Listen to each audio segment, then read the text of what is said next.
The UFC returns to the UFC Apex this weekend as they put on a flyweight headliner between veteran Alex Perez as he takes on Japanese star Tatsuro Taira, and then the rest of the card pretty meh, with the exception of another flyweight matchup between Taira Ulanbekov and Joshua Van. Big stakes in both of those matchups to see if the veterans can continue their winning ways or if the prospects can break through to the next level, get into the rankings, and for Taira possibly get into title contention as well. PFL goes down tonight as well, so if you're looking for breakdowns for that, I've already released a full video for you guys, about half an hour worth of breakdowns earlier today, so make sure you check out the rest of the YouTube page if you want to check that out. Otherwise, I've written breakdowns and fun parlays, a lot of great stuff on the Patreon page. If you want access to that, check the link in the description below.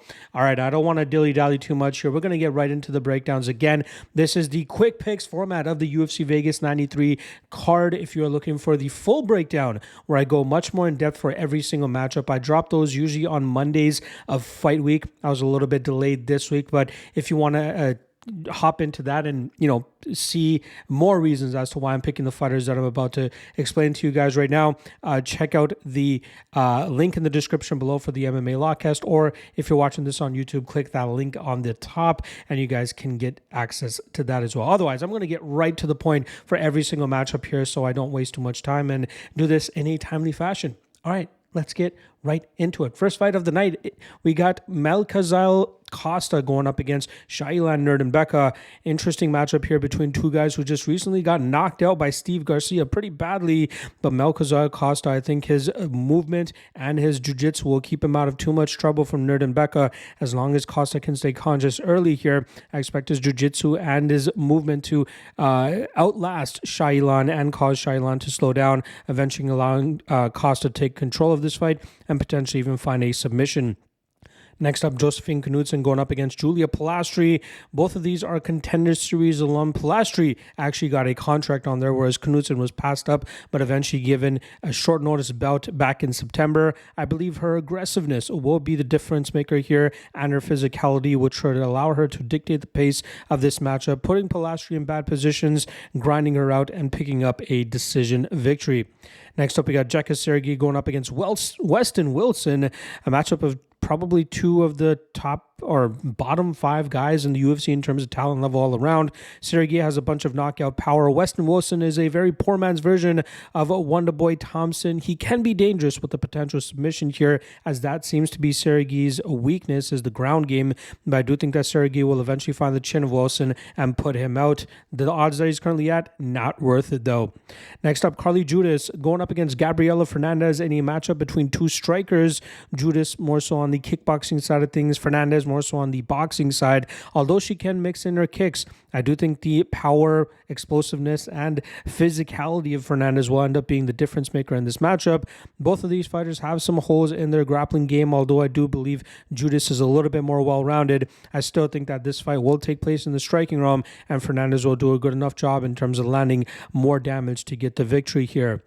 Next up, Josh Quinlan going up against Adam Fugitt. Interesting matchup here, but I have to lean with Fugitt, who's coming off of a year-long layoff, but has changed up his training camp, going down there to fight ready in Arizona and trying to just harness the rest of his game as best as possible, especially considering he is now 35 years old. I think his pace, movement, and overall game here will be too much for the power punching style of Quinlan, and that should allow Fugitt to get his hand raised by decision.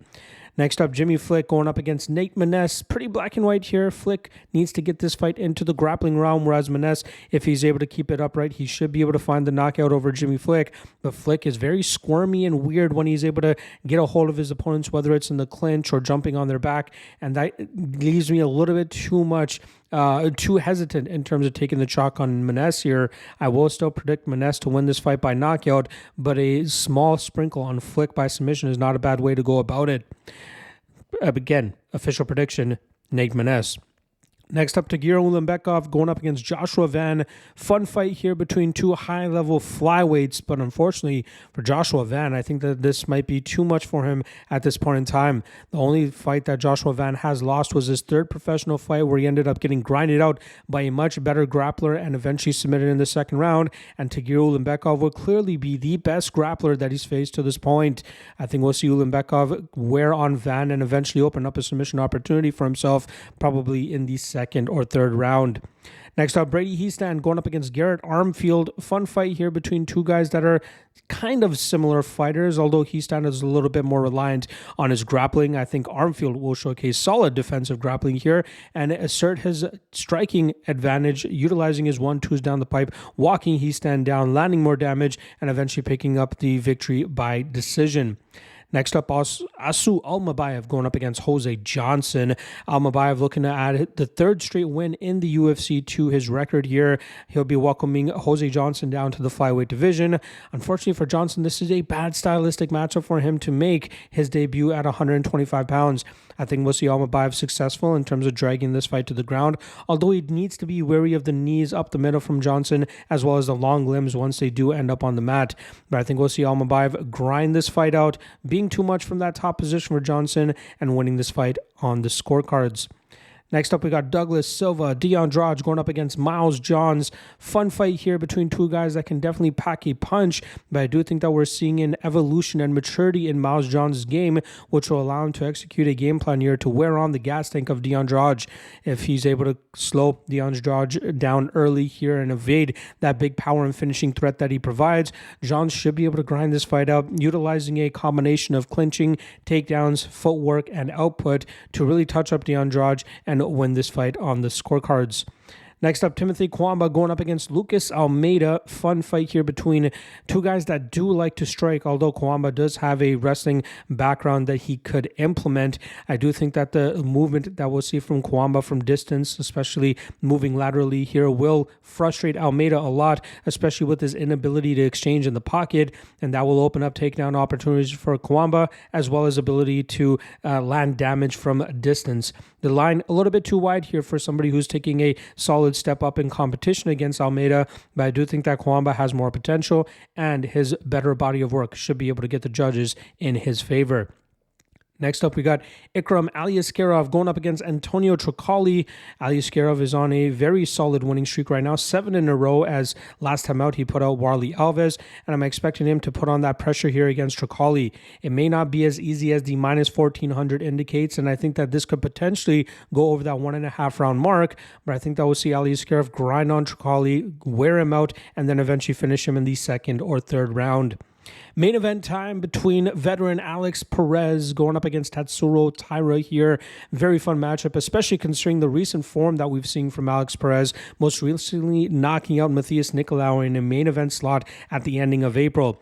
I believe his defensive grappling will allow him to shut down the grappling attempts of Taira, whose wrestling I am not completely sold on.